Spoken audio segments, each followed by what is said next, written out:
একটা অবাক করা হাদিস শোনায়। ফাতেমা এমন একজন বউ ছিলেন যিনি তার স্বামীর কাছে কোনো আবদারি করতেন না, কোনো কিছু চাইতেন না। তো একদিন স্বামী আসছে আলী, এসে বলছে, এই ফাতেমা, তুমি আমার কাছে কোনো কিছু চাও না কেন? কিচ্ছুই চাও না, আমি চাই তোমাকে দিতে, তুমি নিতেই চাও না। আজকে তুমি এমন একটা কিছু চাইবা যেটা খাওয়ার জিনিস হবে, আমি তোমাকে নিয়ে এসে খাওয়াবো, আমি তোমাকে নিয়ে এসে। তো ফাতেমা বলছেন, না দরকার নাই। কি দরকার, থাক না, কোনো প্রয়োজন নাই। তো আলী আজকে নাসর বান্দা, না আমি খাওয়াই ছাড়বো আজকে, বলো কি খাবা। তো চাওয়ার একটা লিমিটেশন আছে।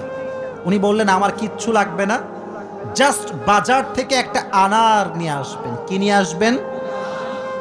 তো আলী রাদিয়াল্লাহু তাআলা আনহু বলছে, ঠিক আছে যাও, আমি যাচ্ছি, তোমার জন্য নিয়ে আসবো একটা আনার। বের হয়েছেন নেওয়ার জন্য। এই মনোযোগ দিয়ে শুনবেন হাদিসটা, খুব মনোযোগ দিয়ে। বাজার থেকে একটা আনার কিনেছেন, কিনে যখন বাসায় ব্যাক করবেন, হঠাৎ করে একজন গরিব মানুষ আসছে, সে বলছে, আলী, আজ 3 দিন যাবত আমার পেটে কোনো খানা নাই, আমি বড় হতদরিদ্র মানুষ, খুবই ক্ষুধার্ত মানুষ, তুমি কি আমাকে কিছু খাওয়াতে পারবা? আলী রাদিয়াল্লাহু তাআলা আনহু এতটা দান করার মেন্টালিটি ছিল, এতটা ভালো মানুষ ছিলেন, বইয়ের কথা ভুলে গিয়েছেন, ওই আনারটাও আল্লাহর রাস্তায় দান করে দিয়েছেন। তো যখন আনার মানে হচ্ছে ডালিম, ডালিম, ডালিম। ও আচ্ছা, না বুঝলে বলা যাবে, কোনো সমস্যা নাই। আনার মানে হচ্ছে, নগরে ডালিম আছে না নাই? তোমাদের নগরে একটা বড় বাজার আছে, বাজারটার নাম কি? হ্যাঁ, ওখানে দেখবা রাস্তার বাম পাশে সবগুলো বসে না, ফলের সব দেখবা, অনেক অনেক অনেক আপনার আঙ্গুর রাখা আছে, বেদানা রাখা আছে, আছে না নাই? আপনারা বেদানাও বলেন, ডালিমও বলেন। আচ্ছা, তো উনি দান করে দিয়েছেন। তো যখন দান করে দিয়েছেন, হঠাৎ করে মাথায় আসছে, তো কার জন্য ছিল? ফাতেমার জন্য। বলেন, কার জন্য ছিল? তো মনটা খারাপ যে জীবনে বউ একবার চাইলো, তাও খাওয়াইতে পারলাম না, মানুষকে দিয়ে দিলাম। বাসায় আসছে, মনটা খুবই খারাপ। তো বউয়ের ভালোবাসা কাকে বলে খুব ভালো করে বুঝবেন।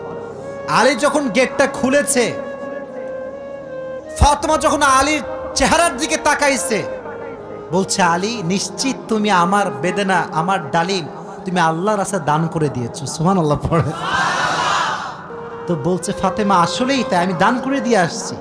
তো বলছে, আলী, তুমি যদি আমার জিনিসকে আল্লাহর রাস্তায় দান করে খুশি হও, আমি ফাতেমা তাতেই খুশি হয়ে গেলাম। অবাক করা বিষয় দেখেন, হঠাৎ করে একজন মানুষ বাসার গেটে নক করেছে, কেউ কি আছে বাসায়? গেট খুলেছে, তো দেখছে গেটের বাইরে দাঁড়িয়ে আছে একজন সাহাবী, তার নাম হচ্ছে সালমান ফারসি। তার নাম কি? এদিকে পেছনে কিয়ামত হয়ে যাক, তোমরা আমার দিকে তাকাও। তার নাম কি? সালমান ফারসি। বলছে, কি হয়েছে আপনার, হঠাৎ করে আপনি আমাদের বাসায় আসছেন? বলছে, নবীজি তোমার জন্য 9টি আনার হাদিয়া পাঠিয়েছেন। আপনার সুবহানাল্লাহ পড়তে পারলেন না? কয়টি আনার? আরো জোরে। তো আলী বলছেন, নো, এটা আমার না, এটা আমার হতে পারে না। সালমান ফারসি বলছে, কেন? এটা তোমার জন্য পাঠিয়েছে। আলী বলছে, ভালো করে চেক করো, এটা আমার জন্য হতে পারে না। বলছে, কেন? বলছে, আল্লাহ তাআলা কোরআনে বলেছেন, মান জাআ বিল হাসানাতি ফালাহু আশরু আমসালিহা, যে আল্লাহর রাস্তায় একটা দিবে, আল্লাহ তারে 10 গুণ বাড়ায় দিবে। তাহলে আমার তো 9টা হবে না, আমার হবে কয়টা? তো সালমান ফারসি এই কথা শুনে আবার পকেটে হাত দিয়েছে, হাত দিয়ে আর একটা বের করেছে, বলছে, নবী তোমাকে 10টাই দিয়েছে, আমি জাস্ট পরীক্ষা করছিলাম। সুবহানাল্লাহ পড়ে। তো চাইলেও একটা ভালোবাসা লাগে, আর যে আল্লাহর রাস্তায় দান করে তার আরো বেশি বাড়ায় দেয়। একজন আওয়াজ দিয়ে বলেন, তিনি কে? আর একটা রিওয়ায়াত বলি, একদিন ফাতেমা রাদিয়াল্লাহু তাআলা আনহা সুতা বিক্রি করলেন। কি বিক্রি করলেন? সুতার দাম হচ্ছে 6 দিরহাম। কয় দিরহাম? আচ্ছা, তো বলছে, হে আমার স্বামী আলী, 6 দিরহাম নিয়ে কয়েকটা রুটি নিয়ে আসো হাসান এবং হোসাইনের জন্য। কার জন্য? হাসান এবং হোসাইন কার সন্তান? ফাতেমা এবং আলীর সন্তান। তো অবাক করে একটা রেওয়ায়াত, আমি জাস্ট গতকালকে এটা পড়লাম, এটা আমি আগে জানতাম না। তো বের হয়েছে বাসার থেকে রুটি কিনবার জন্য। কি কিনবার জন্য? রুটি কিনে ফেলেছে। Just he was coming back to home, বাসায় আসছিলেন। হঠাৎ করেই গরিব আসছে, অসহায় মানুষ। আলী, কিচ্ছু নাই পেটে খাওয়ার মতো, তুমি কিছু দিতে পারবা? আলীর মনোমাইন্ড এতটা বড় ছিল, যা কিনতে গিয়েছিল ফ্যামিলির জন্য ওইটাও আল্লাহ রাস্তায় দান করে দিয়েছে। জোরে সোরে পড়ুন সুবহানাল্লাহ। সন্তানের জন্য খাবার আপনি কিনেছেন, কিন্তু দান করে দিয়েছেন, কিন্তু ভেতরে একটা কষ্ট আছে না নাই? দেখো এই যুবকেরা, প্লিজ প্লিজ লাফালাফি করো না, এদিকে আমার দিকে একদম স্থির হয়ে থাকো, চুপচাপ স্থির থাকো। কারণ নওগাঁর মানুষ তো এরা অভদ্র ঘরের সন্তান, এরা সব ভদ্র ঘরের সন্তান, ঠিক না? চুপচাপ থাকেন। তো যখন ফিরে আসবেন, হঠাৎ করে একজন লোক আসছে, এসে বলছে, আলী তুমি কি উটটা কিনবা? উট? বলেন কি? তো আলী বলছে, না ভাই, টাকা পয়সা নাই, কেনার সম্ভব না। তো বলছে, তোমাকে আমি এইটা এখন দিচ্ছি, তোমার যখন বিক্রি করার সুযোগ হবে তখন বিক্রি করবা, তোমার লাভ তুমি রাখবা, আর আমারটা আমাকে দিলেই হবে। তো আলী বলছে, ঠিক আছে দাও। জাস্ট উটটা নিয়েছে, উট নিয়ে বাসায় ব্যাক করবে, আবার আরেকজন আসছে, বলছে, ভাই এর দাম কত নেবেন বলেন? বলছে, ভাই আপনি দাম বলেন। যে উটের দাম হয় 200 দিরহাম, ওই লোক আগেই বলছে, আমি এটাকে তোমার কাছ থেকে 300 দিরহাম দিয়ে ক্রয় করে নিব। নিয়ে নিয়েছে উট। তাহলে আগে ছিল মাত্র কয় দিরহাম, এখন তিনি কয় দিরহামের মালিক হয়ে গেলেন? সুবহানাল্লাহ পড়তে পারলেন না? এখন এই যে 300 দিরহামের মালিক যাকে দিবে, লভ্যাংশ খুঁজে পায় না। কই গেল লোকটা? লোক আর খুঁজে পায় না, না পেয়ে বাসায় আসছে। যখন গেট খুলেছে, গেট খুলেই দেখছে নবীজি তার বাসার ভেতরে বসে আছে। বলছে, আলী আজকের ঘটনা তুমি বলবা নাকি আমি বলবো? বলছে, নবী আপনিই বলেন। বলছে, তোমার কাছে সর্বপ্রথম যিনি উট বিক্রি করেছিলেন তিনি আর কেউ নন, তিনি হচ্ছেন জিবরাইল। আর যিনি ক্রয় করেছেন 300 দিরহাম দিয়ে, সে কোনো মানুষ নয়, তিনি হচ্ছেন ইসরাফিল। কেন নবী, এটা কেন আমার সঙ্গে হলো? বল, তুমি যে নিজে না খেয়ে মানুষকে খাওয়াইছো, এটা আল্লাহর কাছে বড্ড ভালো লেগেছে। তো আল্লাহ তোমার এত বেশি বাড়ায় দিয়েছে যে তুমি কল্পনাই করতে পারো না। সুবহানাল্লাহ পড়েন। তাহলে প্রিয় ভাইয়েরা, আল্লাহর রাস্তায় দান করার জন্য আলী এবং ফাতেমার থেকে শিক্ষা নেওয়ার দরকারটা আছে না নাই? যতটুকু পারি নিজেও খাবো, মানুষকেও দিব। নিজে খাবো, মানুষকে দিব না, এটা স্বার্থপর ছাড়া কিচ্ছু হতে পারে না। আমরা স্বার্থপর হব না, ভালোবেসে যাব। আল্লাহ ভালোবাসার মন আমাদের দান করুক, পড়না আমিন। আর একটা হাদিস, আচ্ছা বলেন তো পরিবারের, আচ্ছা এখানে সব যুবক আমার মনে হয় আমরা মধ্যবিত্ত পরিবারের সন্তান, ঠিক আছে না প্রিয় ভাইয়েরা? শোনেন একটা কথা বলি, অনেক সময় অনেক যুবকের মন খারাপ হয় যে হুজুর শখের একটা R15 নাই, শখের একটা আইফোন নাই, ঠিক আছে না প্রিয় ভাইয়েরা? শখের একটা গাড়ি নাই, শখের একটা বাড়ি নাই। অনেকের এটা কষ্ট থাকে, না বললে হবে না, এটা মানুষ হিসেবে কষ্ট লাগে, ঠিক আছে, কিন্তু মাথায় রাখবা, এদিকে হাদিস বলছি, গরিবরা, মধ্যবিত্তরা বড়লোকের চাইতে 500 বছর আগেই জান্নাতে প্রবেশ করবে। এবার খুশি না বেজার? এবার হাদিস শোনা। হঠাৎ করে একদিন আলী এবং ফাতেমার ঘরে এতটা অভাব, ভাত নাই, চাল নাই, ডাল নাই, কিচ্ছু নাই, একেবারে 3 দিন যাবত না খাওয়া। কয়দিন? এটাই কম মনে হচ্ছে আপনার কাছে? কম না বেশি? আপনি বিশ্বাস করেন আজকালকার যুবকরা বডি বিল্ডিং করে, ইভেন তার 6 প্যাক বডি আছে, কিন্তু রোজা রাখতে চায় না। এই এলাকায় মনে হয় নাই? খবর লাগাবেন না, আপনার ভাবিও রোজা রাখে না, খবর লাগায় না।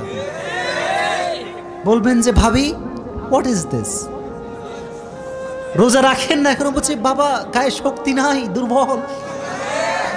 একদিন এক যুবককে বললাম, কিরে তুই আমার ওয়াজ শুনিস না? বলছে অবশ্যই শুনি। তাই রোজা রাখিস না কেন? বলছে যে ভাই রোজা রাখলে বডি কমে যাবে। নাউজুবিল্লাহ পড়তে পারলেন না প্রিয় ভাইরা? কয়েকদিন যাবত না খাওয়া। এবার আলী রাদিয়াল্লাহু তাআলা আনহু বাধ্য হয়ে গিয়েছেন, আর পারছেন না। বলছে ফাতেমা যাও, বাবার কাছে যাও, বলো আব্বাজান বাসাতে খাবার মতো কিছু নাই, আপনার কাছে কিছু হবে খাওয়ার মতো? আহা! ফাতেমা যখন ঘরে আসছেন, নবীজি ঘর খুলে দিয়েছেন। দেখেন বাবা এবং মেয়ের ভালোবাসা কত সুন্দর। ফাতেমা বলেন নাই যে আব্বাজান কিছু লাগবে। যখন গেট খুলেছে, মেয়ের চেহারা দেখেছে, আব্বা বুঝে গিয়েছে মেয়েটা আমার ক্ষুধার্ত হয়ে আমার কাছে এসেছে। সুবহানাল্লাহ পড়ে ডাক দিয়ে বলছে ফাতেমা তোমার অবস্থা কি বলো, কি হয়েছে তোমার? ফাতেমা রাদিয়াল্লাহু তাআলা আনহা ডাক দিয়ে বলছে আব্বাজান আজ 3 দিন যাবত আমাদের বাসায় কোনো ভাত নাই, ডাল নাই, চাল নাই, গোস্ত নাই, কিচ্ছু নাই। আমি আপনার কাছে একজন ক্ষুধার্ত নারী হয়ে এসেছি কিছু নেওয়ার জন্য। তো নবীজি বলছেন এই যুবকেরা এদিকে তাকাও। বলছে ফাতেমা আমার কাছে 5টা বকরি আছে, 5টা দোয়া আছে। 5টা বকরিও আছে, 5টা ধামরাটের ভাইরা 5টা দোয়া আছে, 5টা বকরি আছে। তুমি কোনটা নিতে চাও? which one you want to select? তো ফাতেমা বলছে নবী হে আমার বকরি লাগবে না, আমাকে দোয়া শিখাই দিলেই হবে। পরীক্ষায় পাস। দোয়াটা আমার সঙ্গে সবাই পড়েন, সকলে আমার চোখে চোখ রাখেন, সবাই পড়েন ইয়া আউয়ালাল আউয়ালিন ইয়া আখিরাল আখিরিন ইয়া যাল কুওয়াতিল মাতিন ইয়া রাহিমাল মাসাকিন ইয়া আরহামার রাহিমিন। আমি জানি যে এটা এখনই মুখস্থ করা সম্ভব না, তবে এটা আগামীকাল কোথায় যাবে? মাশাআল্লাহ সার্চ করবেন, ডাউনলোড দিবেন, এখানে কাট করে নিয়ে আসবেন। এই দোয়াটা you have to repeat after me, বারবার বারবার বারবার। নবীজি বলেছেন এই দোয়া যে যত বেশি পড়বে তার রিজিকে বরকত তত বেশি বেড়ে যাবে। এই দোয়াটা আমরা বেশি বেশি পাঠ করব তো ইনশাআল্লাহ।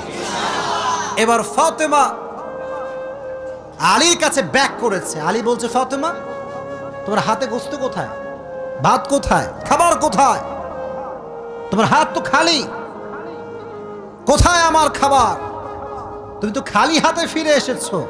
বলছে আলী আমার হাত খালি না, আমার হাত ভরপুর আছে। বলছে কিভাবে? বলতেছে যে যাহাবতু লিদ-দুনিয়া ওয়া জিতু বিল আখিরা, আমি নবীর কাছে দুনিয়া চাওয়ার জন্য গিয়েছিলাম, নবী আমাকে আখিরাত দিয়ে ফিরাই দিয়েছে।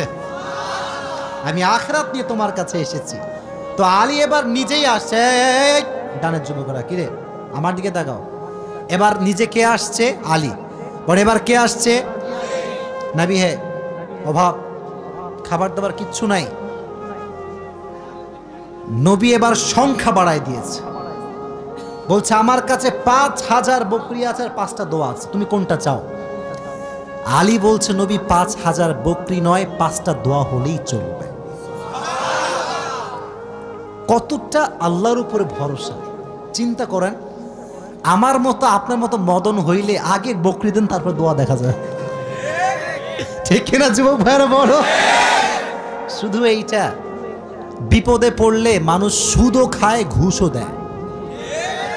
আল্লাহর উপরে ভরসা করে কিছু থামবে, দোয়া করবে, তাহাজ্জুদ পড়বে, এই সবর মানুষের মাঝে নাই, ঠিক কিনা যুবক ভাইরা? বল। এজন্য আমাদের অভাব আসলে, দুঃখ আসলে আমরা ভরসা করব একজনকে। আওয়াজ দিয়ে বলেন তিনি কে?